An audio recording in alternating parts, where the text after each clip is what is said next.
राधे राधे दोस्तों, आशा करती हूँ कि आप लोग अच्छे होंगे। आज है आंवला एकादशी और आंवला एकादशी पे देखिए हमारे प्यारे लड्डू गोपाल जी उठने वाले हैं। उठ जाओ मेरे प्यारे लल्ला, उठ जाओ। देखो मेरे कितने अच्छे प्यारे दोनों लड्डू गोपाल जी हैं।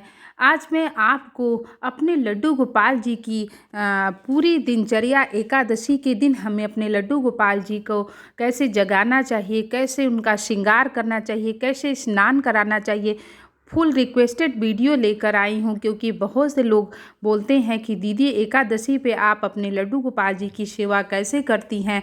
तो आज संपूर्ण जानकारी मैं आपको बताने वाली हूँ। तो देखिए आज है आंवला एकादशी और आंवला एकादशी पे मैं अपने लड्डू गोपाल जी को प्यार से राधे राधे बोलकर जगाती हूँ। जैसे कि जब भी आप अपने लड्डू गोपाल जी को जगाएं, चुटकी बजा के, ताली बजा के, राधे राधे बोलकर आप जगा सकते हैं। तो देखिए मैंने रात में अपने लड्डू गोपाल जी के लिए थोड़ा सा मिश्री किशमिश रख दिया था। उनको भूख लगेगी तो वो खा सकते हैं। फिर जब भी लड्डू गोपाल जी को सुबह जगाएं तो जैसे हम लोग पानी पीते हैं वैसे ही अपने लड्डू गोपाल जी को पानी ज़रूर पिलाना चाहिए। तो देखिए हमारे दो लड्डू गोपाल जी हैं, हम दोनों लड्डू गोपाल जी की सेवा करते हैं और सच्ची भावना से करते हैं। और एकादशी का दिन जो होता है ना, वो लड्डू गोपाल जी को बहुत ही प्रिय होता है। उस दिन जो भी व्यक्ति लड्डू गोपाल की सेवा करता है उसके घर में हमेशा सुख समृद्धि बनी रहती है। ठाकुर जी की कृपा उनके घर में, उनके पूरे परिवार में, पूरे बच्चों पर हमेशा बनी रहती है। तो देखिए नहाने से पहले अपने लड्डू गोपाल जी को दूध ज़रूर पिला देना चाहिए। क्योंकि होता क्या है ना कि बालक हैं, छोटे बालक हैं, तो उनको भूख लग जाती है और नहाने से पहले पिला देने से क्या होता है, उनके कपड़े भी नहीं ख़राब होते हैं। क्योंकि क्या होता है कि जब हम उनका श्रृंगार कर देते हैं तो उनके जो कपड़े होते हैं ना वो ख़राब होने लगते हैं। गला यदि आप दूध पिलाते हैं सब नीचे गिर जाता है, तो इसी वजह से दूध पहले ही पिला देना चाहिए। तो देखिए अब हमारे छोटे वाले लल्ला जी का स्नान हो रहा है और देखिए कितने प्यारे हमारे लड्डू गोपाल जी लग रहे हैं। और सच में मतलब प्रभु की सेवा करना तो हमारे सौभाग्य की बात होती है। अब देखिए हमारे ये है बड़े वाले लड्डू गोपाल जी, तो वहाँ पे उनका स्नान कराना थोड़ा मुश्किल था, तो इसी वजह से मैं इनको नीचे टेबल पे बैठा के मैं इनको स्नान करा रही हूँ। और देखिए भगवान जो होते हैं ना, मन के भाव को समझते हैं। प्रभु क्या चाहते हैं या आप प्रभु से क्या चाहते हैं, भगवान एक पल में ही समझ जाते हैं। हमारे जो लड्डू गोपाल जी हैं ना, इनकी जो सेवा करना ना कहते हैं कि बहुत बड़े सौभाग्य की बात।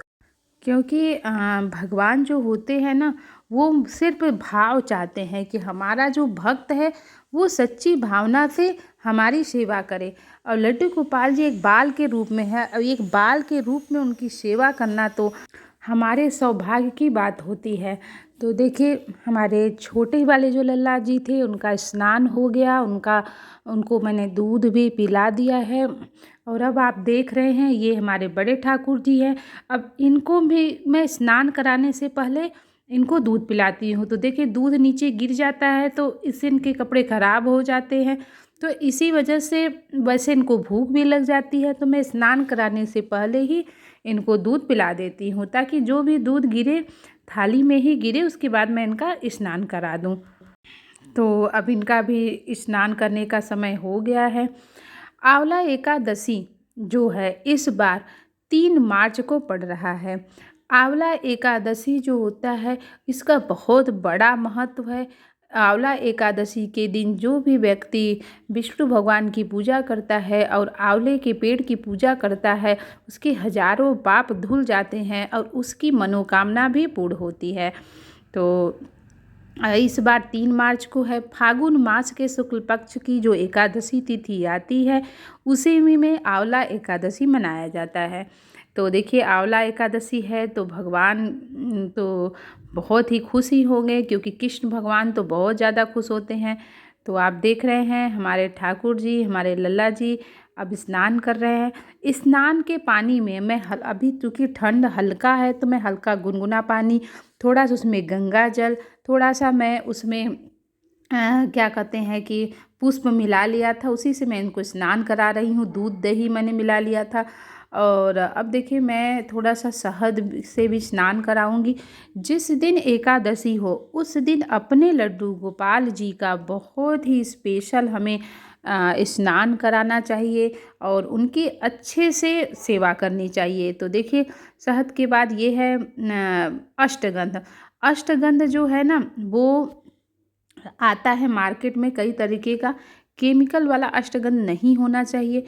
यदि आप चाहते हैं कि आपके लड्डू गोपाल जी चमके, बहुत से लोग कमेंट में पूछते हैं दीदी आपके लड्डू गोपाल जी इतने चमकते क्यों हैं, तो उसका भी सबसे बड़ा कारण यही है अष्टगंध।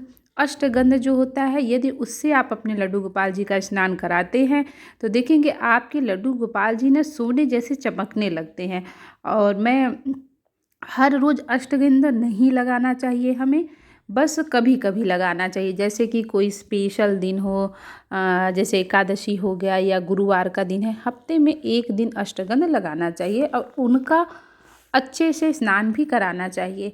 तो देखिए हमारे प्यारे लड्डू गोपाल जी कितने अच्छे लग रहे हैं। अब देखिए कितना चमकने लगे। देखिए पहले कैसे थे अब कैसे हो गए। तो जैसे हम अष्टगंध से इनका स्नान कराते हैं तो ये सच में चमकने लगते हैं, इनके चेहरे पर अलग ही चमक होती है और बहुत सुंदर और प्यारे लगते हैं हमारे ठाकुर जी। तो ये तो हमारे सौभाग्य की बात है कि हम अपने ठाकुर जी की सेवा इस भाव से करते हैं और ठाकुर जी हमारे घर पे आए हैं, हमको उन्होंने चुना है, ये ही हमारे लिए बड़ी बात है। और हमसे जो बन पड़ता है हम अपने ठाकुर जी की सेवा उसी भाव से करते हैं। तो देखिए स्नान हो गया है, तो जब भी एकादशी का दिन रहे उस दिन अपने लड्डू गोपाल जी को पंचामृत से, दूध दही से और क्या कहते हैं अष्टगंध से, इससे हमें ज़रूर स्नान कराना चाहिए। और उसमें तुलसी के पत्ते जो होते हैं वो आप ज़रूर मिला लें, क्योंकि तुलसी के पत्ते जो होते हैं ना वो बिना ठाकुर जी को तुलसी के पत्ते डाले भोग भी नहीं अर्पित करते हैं, और इसलिए उनके स्नान में भी आप तुलसी के पत्ते ज़रूर मिला लें। तो देखिए हमारे प्यारे लड्डू गोपाल जी कितना चमकने लगे हैं। इनके चेहरे की आप चमक देख सकते हैं कि कितना ज़्यादा चमक है और ठाकुर जी की सच में कृपा ही अपरंपार है। अब मैं इनको यहाँ से लेकर मंदिर में लेकर जाऊंगी। तो देखिए हमारे प्यारे ठाकुर जी मंदिर में विराजमान हो चुके हैं, स्नान कर चुके हैं और अब मैं इनका श्रृंगार करूंगी। जब भी एकादशी आए, जैसे आंवला एकादशी है, तो ठाकुर जी का स्पेशल श्रृंगार जरूर करना चाहिए, उनको अच्छे से सजाना चाहिए, क्योंकि जो एकादशी का दिन होता है वो कृष्ण भगवान का होता है। जो भी व्यक्ति एकादशी के दिन इन सब चीज़ों को करता है कृष्ण भगवान जी खुश होते हैं और उसके घर में हमेशा विराजमान रहते हैं। तो देखिए मैंने पैंटी पहना दिया है लड्डू गोपाल जी को। और आज चूँकि लड्डू गोपाल जी को पीले वस्त्र बहुत पसंद है, गुरुवार के दिन या एकादशी के दिन उन्हें पीले वस्त्र जरूर पहनाने चाहिए। तो ये देखिए ये मैंने कृष्ण जन्माष्टमी पे लड्डू गोपाल जी के लिए पीले वस्त्र मैं बनाई थी, तो वही मैं इनको पहना रही हूँ। और मैं इनका ड्रेस खुद भी बना लेती हूँ। पहले तो नहीं आता था बनाने, लेकिन जैसे जैसे ज़रूरत समझ में आई कि बड़े साइज़ के लड्डू गोपाल जी हैं तो हर बार वृंदावन जाना संभव नहीं हो पा रहा है, तो इस वजह से मैंने इनके लिए ड्रेस मंगाई है। तो देखिए हमारे ठाकुर जी कितने प्यारे लगते हैं। जब भी इनका मैं श्रृंगार करती हूँ, इनकी सेवा करती हूँ, इतना समय चाहे 1 घंटा लग जाए चाहे 2 घंटा लग जाए, लेकिन इतना अच्छा लगता है ना कि मैं क्या ही बताऊँ फिर। तो देखिए कितना प्यारा ड्रेस है ठाकुर जी का और ठाकुर जी भी कितने खुश दिखाई दे रहे हैं। और अब देखिए मैं इनका क्या कहते हैं इनको इत्र सेवा दूंगी। जब भी आप लड्डू गोपाल जी का स्नान कराएं श्रृंगार से पहले आप उनको इत्र सेवा ज़रूर दें। देखिए बांके बिहारी के मंदिर में भी देखिए उनके दहलीज पे इत्र सेवा दी जाती है, क्योंकि इत्र सेवा जो होता है ना उससे हमारे ठाकुर जी बहुत प्रसन्न होते हैं और हमारे घर में हमेशा वो विराजमान रहते हैं। तो देखिए जिस दिन एकादशी रहे उस दिन आप भी पीले वस्त्र जरूर पहने। जैसे कि देखिए मैंने खुद पहना हुआ है पीले वस्त्र और ठाकुर जी को भी पीले वस्त्र जरूर पहना है। तो देखिए ये इतना अच्छा नेकलेस है, मैंने मैं अपने प्रभु के लिए बहुत सारे ज्वेलरी खरीद के लाई हूँ और अलग अलग उनको सीजन के अनुसार पहनाती हूँ। तो देखिए इनका बाल है, अब इनकी पगड़ी मैं बनाऊँगी। इनका मुकुट तो मैं नहीं ला पाई हूँ, क्योंकि मैं जब से इनको घर पे लेके आई हूँ तब से मैं वृंदावन जा ही नहीं पाई हूँ। एक बार रास्ते से निकली थी, लेकिन मैं अंदर वृंदावन नहीं जा पाई हूँ। तो अपने ठाकुर जी के लिए मैं ना कपड़े खरीद पा रही हूँ, ना मैं उनके लिए और भी चीज़ें खरीद पा रही हूँ। जब ठाकुर जी की कृपा होगी तब ही शायद मैं जा पाऊँगी। और देखिए मैं कब जाती हूँ, भगवान हमारे ठाकुर जी बांके बिहारी जी हमें कब बुलाते हैं वृंदावन। मेरी बहुत इच्छा है कि प्रभु हमें बुलाएं और मैं एक बार वृंदावन ज़रूर जाऊं। तो देखिए मैं इसी वजह से मैंने बहुत सारे दुपट्टे खरीदे हैं अपने लड्डू गोपाल जी के लिए, उसी से इनका पगड़ी बनाती हूँ। और देखिए ऐसे क्या होता है कि आप जो भी ड्रेस है, ड्रेस के अनुसार इनकी जो पगड़ी है वो आप बना सकते हैं। तो इसी वजह से मैंने ड्रेस के अनुसार ही इनकी पगड़ी बनाई हुई है, कलर उसी हिसाब से लिया है। तो देखिए कितना प्यारा इनका श्रृंगार हो जाता है ना, तो इतना सुंदर इनका मनमोहक चेहरा लगने लगता है कि बस मन करता है इनको देखते ही रहो। जब मैंने लड्डू गोपाल जी को लेके आई थी, उसके पहले तो मुझे कुछ भी नहीं पता था, न कि लड्डू गोपाल की सेवा कैसे करते हैं, उनके अंदर भावना कैसे होती है। आज मैं संपूर्ण जानकारी अपने लड्डू गोपाल जी की जब से मेरे घर पे आए हैं, बहुत सी चीज़ों का अनुभव होने लगा है। और ये सच में हमारे साथ लीलाएँ भी करते हैं, बहुत सी ऐसी लीला इन्होंने हमारे साथ की है। ऐसी बहुत सी चीज़ें घटित है जो इनको चाहिए, कभी ये सपने में बता देते हैं, कभी ये बोल देते हैं। और देखिए इनका श्रृंगार हो चुका। अब हम पारी है हमारे छोटे वाले लल्ला जी की। छोटे लल्ला जी की भी देखिए इत्र सेवा पहले करेंगे, क्योंकि इत्र सेवा बहुत ज़रूरी होता है। तो अब मैं इनकी इत्र सेवा कर रही हूँ और अब ठाकुर जी को भी पीले वस्त्र पहनाऊँगी। तो देखिए इनका जो मेकअप है आप देख सकते हैं, मैंने खुद से किया था, अपने हाथों से ही इनका मेकअप किया था। और तब मुझे नहीं पता था कि इनका मेकअप ऐसा होगा, क्योंकि मैंने खुद भी नहीं सोचा था। जब मेकअप हो गया तो बहुत सुंदर लगने लगे मेरे ठाकुर जी। क्योंकि लड्डू गोपाल जी आप क्या करवाना चाहते हैं, कैसा मेकअप, कैसा श्रृंगार, वो अपना खुद डिसाइड करते हैं। क्योंकि हमें भी नहीं पता रहता है कि जब हम उनका श्रृंगार करेंगे तो वो आज किस प्रकार का श्रृंगार करवाएंगे। तो देखिए प्यारे लल्ला जी कितने सुंदर लग रहे हैं। ये नज़रिया है जो कि मैं अपने लड्डू गोपाल जी को ज़रूर पहनाती हूँ, कि ताकि उनको नज़र न लगे। इनकी बाँसुरी है, इनके कान का है। और देखिए ठाकुर जी की जो सेवा होती है ना, एकादशी के दिन बहुत ही होती है। आज जब जितने भी देखेंगे कृष्ण भगवान के मंदिर है, उन मंदिरों में एकादशी के दिन भीड़ लगी रहती है। भक्त लोग एक दर्शन पाने के लिए परेशान रहते हैं। और देखिए इनका श्रृंगार हो चुका है। और हम आज जैसा कि आंवला एकादशी पे हमें लड्डू गोपाल जी को जो सबसे ज़्यादा ज़रूरी है, आंवले का भोग ज़रूर लगाना चाहिए। क्योंकि आंवला का जो भोग होता है ना, वो हम आंवले के पेड़ के नीचे जाकर पूजा करते हैं। यदि लड्डू गोपाल जी को आंवले के पेड़ के नीचे नहीं ले जा सकते तो आप घर पर ही उनको आंवले का भोग ज़रूर लगाएं। आंवले के पेड़ में माता लक्ष्मी निवास करती हैं, विष्णु भगवान जी निवास करते हैं। इसलिए आंवले के पेड़ का भी धार्मिक मान्यताओं में बहुत बड़ा महत्व है। इस वजह से हमें आंवले का पेड़ या तो अपने घर पर लगाना चाहिए, और या फिर आप क्या कहते हैं कि घर पे नहीं लगा सकते तो आप बाहर से कहीं जहाँ पे मंदिरों में हो वहाँ पे जाकर आप पूजा कर सकते हैं। तो देखिए इनका जो भोग है, भोग में देखिए आज मैंने इनको पंजरी चढ़ाया है। ये है हमारे बड़े वाले ठाकुर जी का श्रृंगार, देख लीजिए कितने सुंदर श्रृंगार दर्शन है, आप खुद देख सकते हैं।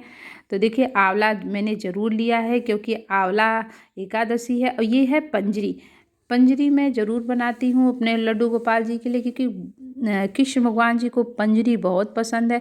तो आप पंजरी का भोग लगाएं और अपने ठाकुर जी को पानी पिलाएं, उनको जल दें। और जब इस तरीके से छोटे लड्डू गोपाल जी को भी दें। और ये देखिए ये है आंवला। आंवला का भी आप भोग उनको ज़रूर लगाएं लड्डू गोपाल जी को, क्योंकि आंवला एकादशी है तो आंवला एकादशी पे लड्डू गोपाल जी का को भोग ज़रूर लगाना चाहिए। उसके बाद अपने छोटे वाले लड्डू गोपाल जी को झूला ज़रूर झूलाएं, क्योंकि कन्हैया को झूला झूलना बहुत पसंद है। श्रृंगार करने के बाद देखिए कितना खुश दिखाई दे रहे हैं हमारे लड्डू गोपाल जी। और अब देखिए, ये देखिए कितना सुंदर इनका श्रृंगार हुआ है, आप देख सकते हैं। इतने प्यारे ठाकुर जी हमारे लग रहे हैं। एकादशी के दिन ना इनका श्रृंगार बहुत ही स्पेशल होता है, बहुत ही ये सुंदर भी लगते हैं हमारे ठाकुर जी। और आज तो देखिए कितनी सुंदर इनका चेहरा है, कितने प्यारे लग रहे हैं, इनका अलग ही है। और देखिए ये हैं हमारे छोटे वाले लल्ला जी, ये भी देखिए कितने सुंदर लग रहे हैं, कितने प्यारे लग रहे हैं ठाकुर जी सच में। तो देखिए, अब देखिए ये है मंदिर में बैठे विराजमान हमारे प्रभु, दोनों ठाकुर जी, दोनों प्यारे लड्डू गोपाल जी अलग ही लग रहे हैं। अब इनका मैं आरती कहूँगी। पूजा करने के बाद जब तक आप आरती नहीं करते हैं आपकी पूजा संपूर्ण नहीं मानी जाती है। तो इस वजह से आप जब भी भगवान की सेवा करें, उनका श्रृंगार करें, सब कुछ करने के बाद आरती ज़रूर करें। आरती आप कोई भी कर सकते हैं, आरती कुंज बिहारी की या बाके बिहारी की या कृष्ण भगवान की, जो भी आपको आरती आती है आप आरती ज़रूर करें। तो देखिए आरती हो चुका है और अब मैं दोपहर का जब समय आएगा तो मैं इनके लिए कुछ बनाऊंगी। आज है एकादशी, तो एकादशी पे आज मैंने इनके लिए अपने ठाकुर जी के लिए मैंने सोचा है कि आज मैं इनको छाछ दूंगी और मिश्री का भोग मिश्री माखन का भोग ज़रूर लगाऊंगी। तो देखिए जिस दिन एकादशी रहे उस दिन हमें मिश्री और माखन का भोग ज़रूर लगाना चाहिए अपने ठाकुर जी के लिए। तो देखिए अब हो गया है दोपहर का समय और मैं अपने ठाकुर जी के लिए देखिए माखन ताज़ा ताज़ा निकाल के लाई हूँ। ये है छाछ।